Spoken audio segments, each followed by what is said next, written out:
no sound on the video? Oh, one person. Anyway, okay. So hopefully the sound is fixed. Hopefully. I think it's the Bluetooth was working. All right, so we left off yesterday doing energy stoichiometry, and the question I had you work on was if you have 340 grams of glucose, then how much energy do you get if you burn 340 grams of glucose? And the calculation worked like this: 340 grams of C6H12O6, and it was a 3-box stoichiometry where you had grams of C6H12O6 there, and you had moles of C6H12O6 there, and for every 1 mole, there was 180 grams. Now you have the calculation in moles, and for every 1 mole of C6H12O6 you burned, you produced, I believe, 2,870 kilojoules, and the number was negative because it was exothermic.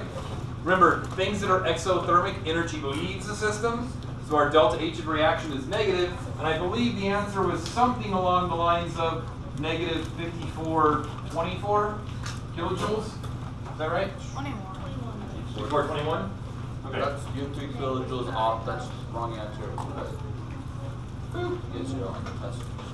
You are awarded no points and make our adversary. Okay, so does that look about right?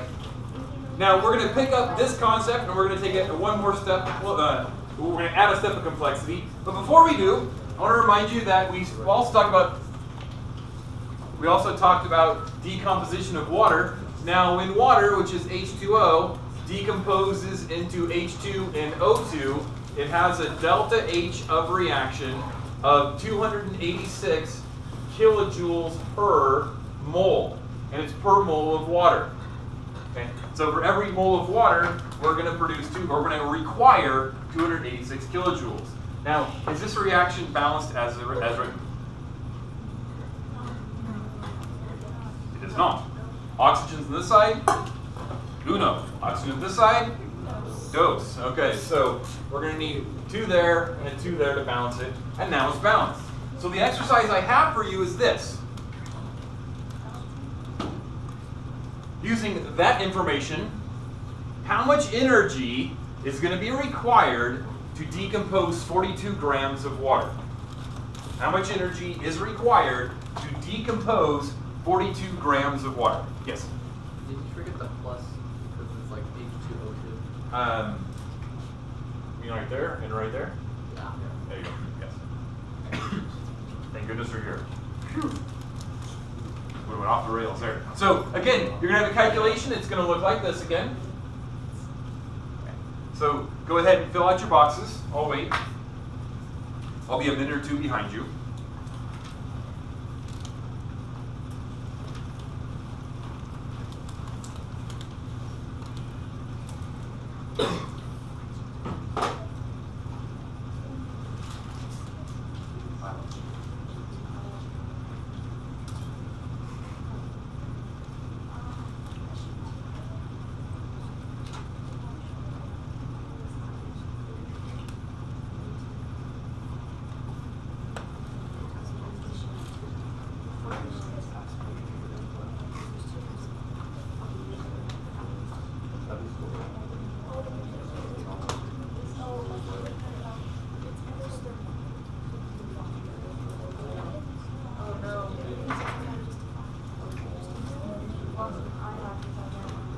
You're having trouble getting started, there's the skeleton of your key chart.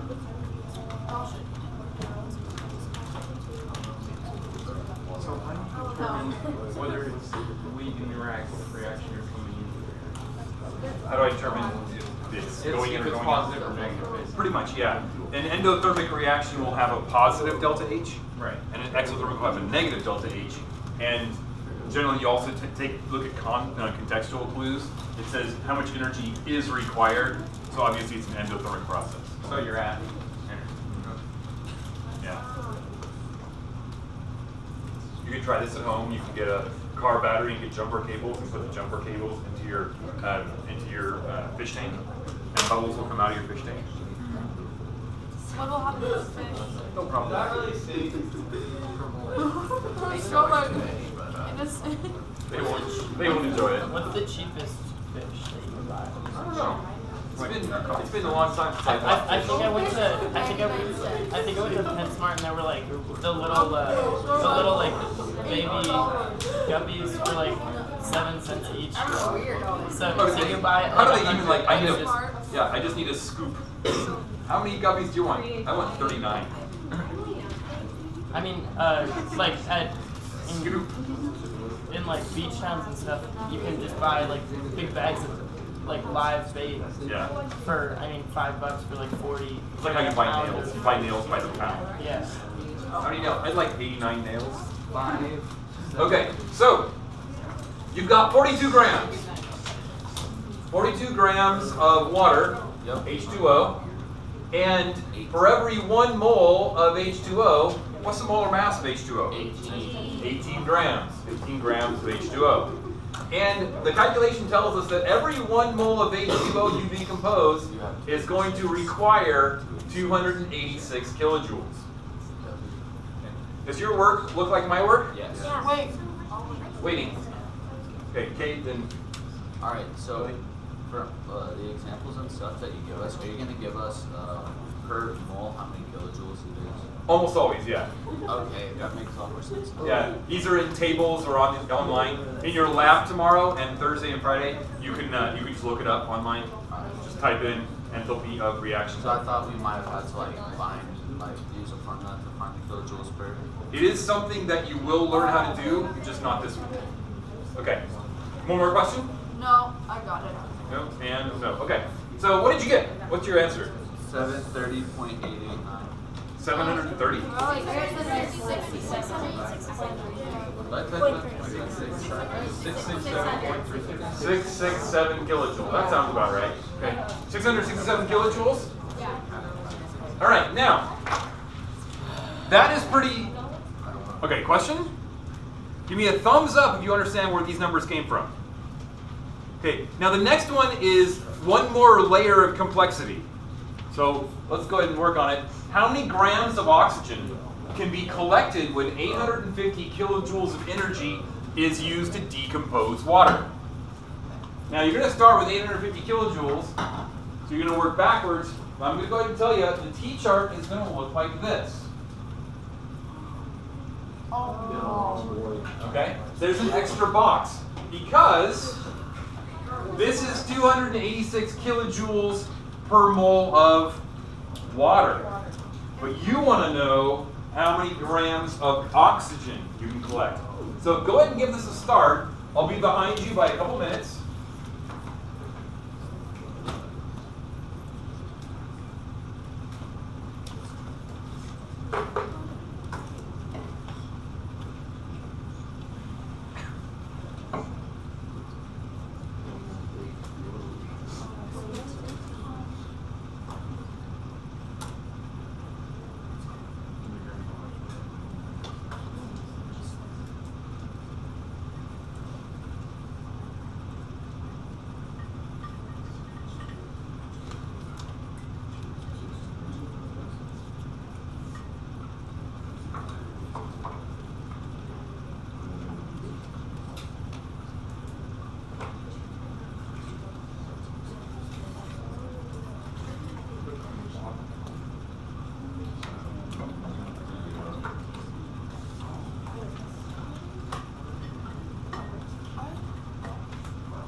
I built the skeleton for you. In the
Sound like from the chatter that most of you are at this point. Does your work look like my work? Yeah. So we're starting with 850 kilojoules of energy. It's going to take 286 kilojoules to decompose 1 mole of water. The mole ratio is for every 2 moles of water, we're going to make 1 mole of O2. And 1 mole of O2 has a mass of 32 grams. What's our answer? 47.6? Sounds good. Grams of O2. All right, so that's pretty much as complicated as stoichiometry gets. Throw a little thermodynamics in there, and it's just kilojoules per mole, and we're all happy if you remember your stoichiometry. All right, are there any questions? Give me a thumbs up if you're ready to move on. We're going to change gears here in a second. All right, 2/3 of you? I'll take it. Okay. Okie dokie. Spontaneity. Despite what you hear in your popular vernacular, spontaneous does not mean random. In science, spontaneous means once you get it started, it just goes. Okay? Once you get it started, it just goes. And you don't have to keep giving it energy. Okay? Like my nitrocellulose, once I get it started, it just goes. And lighting a match, once I get it started, it just goes. Remember, the universe loaned a whole bunch of energy to the stars and the planets, and it wants it back. So, again, once I get the match started, it just goes. I don't have to constantly keep relighting and keep adding energy to it. It's a spontaneous reaction. And lighting up my, that's the bad match that makes smoke. And lighting up my nitrocellulose also is spontaneous. So the definition of spontaneous is a reaction that will proceed on its own once started.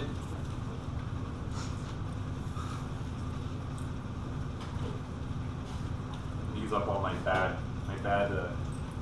nitrocellulose.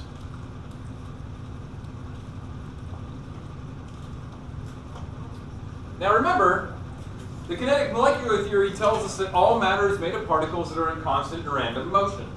And temperature is a measure of this motion. Sometimes all you need to get a reaction going is the energy that's stored in the molecules themselves. Sometimes all you need is the energy stored in the molecules themselves. Like when I light my match.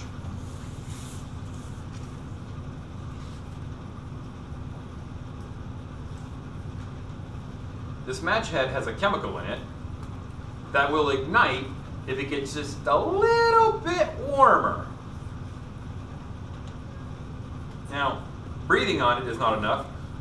My body temperature of 37 degrees Celsius is not enough to get it going. But if I give it a rug burn, it gets going. Oh. I've got to stop doing that. Anyway, just a little bit of heat from the friction will get that chemical going and light it up.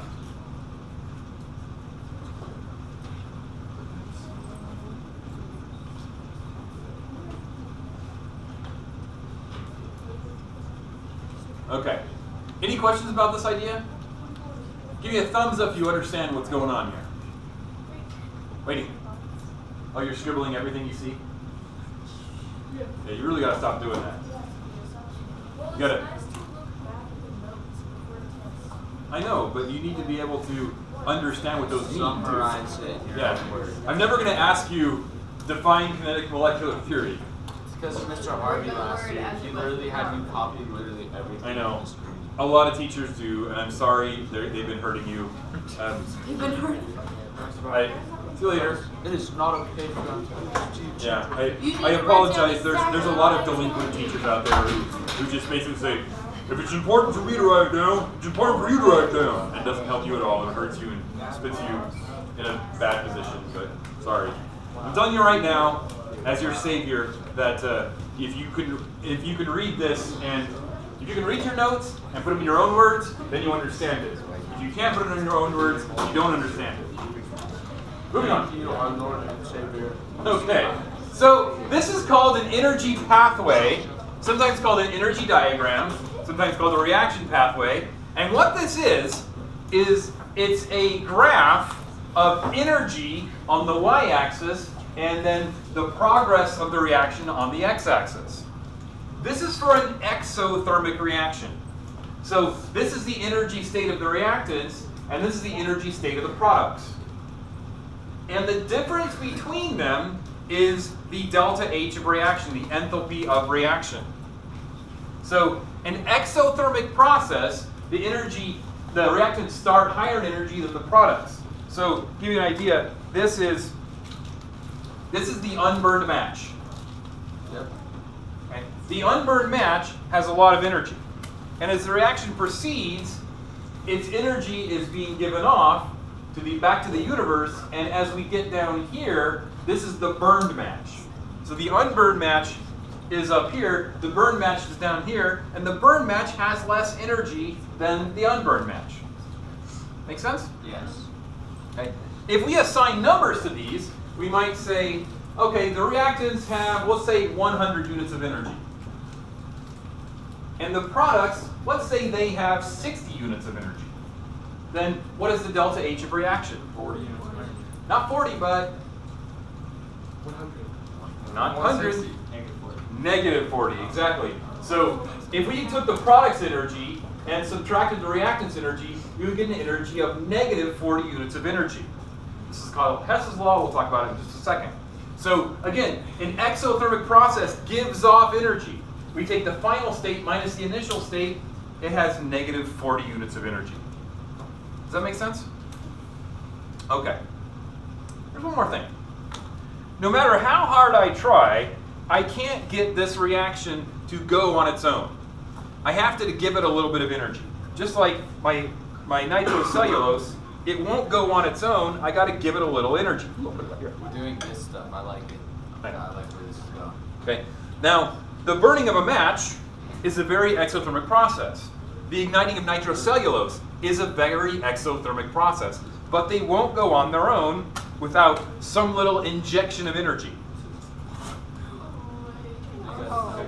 And that injection of energy is called the activation energy. There we go. EA. The EA is the activation energy. It's the energy to get the reaction going. And it has to overcome this, which is called the energy barrier.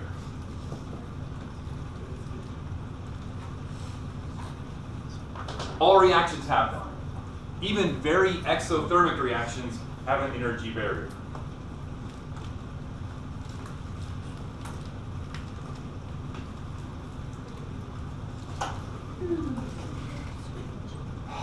Fresh air.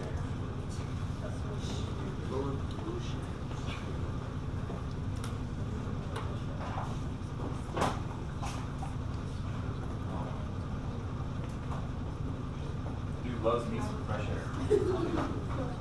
Okay, so all reactions have this energy barrier, and the energy required to overcome the energy barrier is called the activation energy. Now, there is one more little piece of lingo you need to learn, and that is, this is called if it's not reactants and it's not products, it has to be something in between. And the thing that is in between is called the activated complex. The activated complex. Okay? So if it's not reactants and it's not products, it exists in the activated complex from here to here.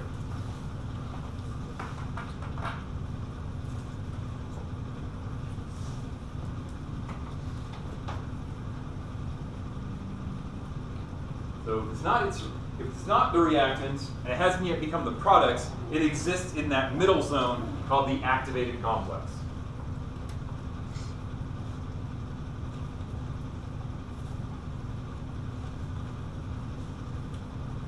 Okay.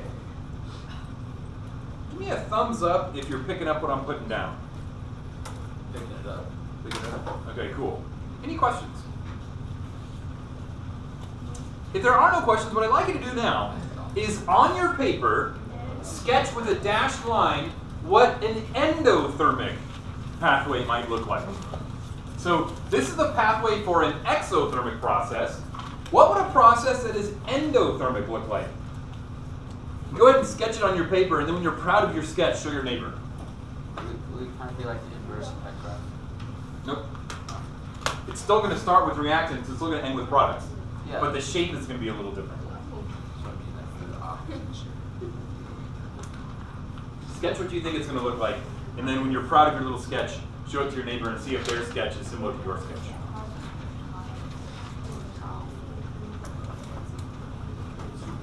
I'm proud of my sketch.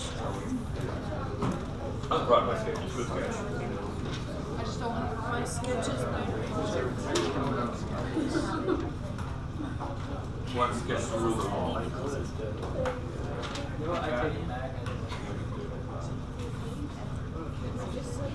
Okay, show me with your hands. If this is the location of the reactants, where's the products? Yeah, above, right. So if this is the reaction of the reactants, then the product should be above. So maybe it looks like this, where your products are up here. And then you have a delta H of reaction that would be positive. So perhaps, maybe this top line up here, maybe this is 150. If it starts at 100, if reactants are at 100 and the products are 150, what's a delta H of reaction? Positive. Positive 50, exactly, positive 50 units. Okay. Does this idea make sense? Yes. Okay, there's one little thing we want to talk about, and that is a catalyst. You learned what catalysts were back in biology. Yes. What does a catalyst do? It starts a reaction. Yeah, speeds up a reaction or jump starts a reaction. Well, in chemistry, what a catalyst does is it changes the size of the energy barrier. So this little tiny EA, that's the EA with a catalyst. So in chemistry, what a catalyst does is it shrinks the energy barrier. So it requires less energy to overcome the barrier, less activation energy. That's what a catalyst does. Could it also enlarge the barrier? Yeah, you can make things that enlarge the barrier, but we don't usually call them catalysts. We usually call them, I don't know if there's a word for things that get in the way. You don't like the Barriers? antifreeze, right? I'm sorry, what? One? Well, that's a little bit different, but yeah. So a catalyst shrinks the energy barrier, makes the reaction go faster, makes it easier to go.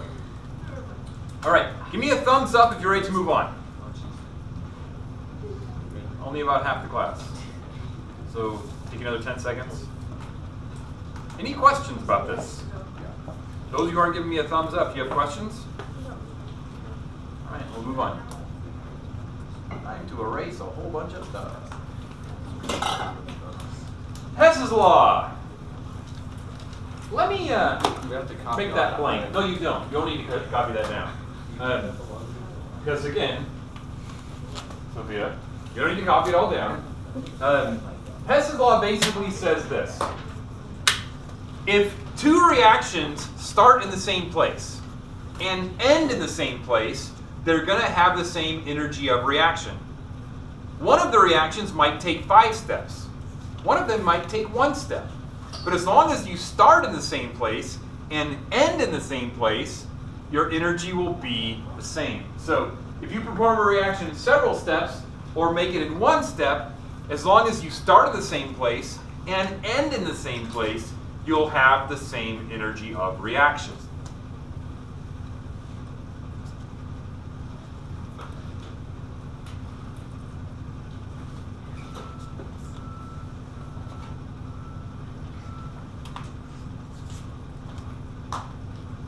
So practically what this looks like is is, let's say I have a reaction that can be done in 3 steps. I can make A go to B, and I can make B to C.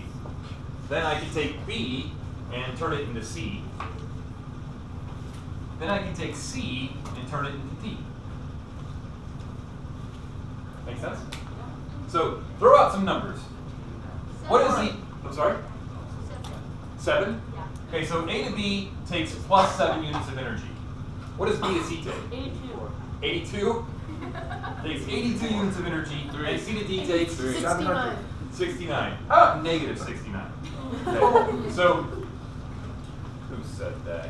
40 teenagers. So, A to B takes 7 units of energy, B to C takes 82, and C to D takes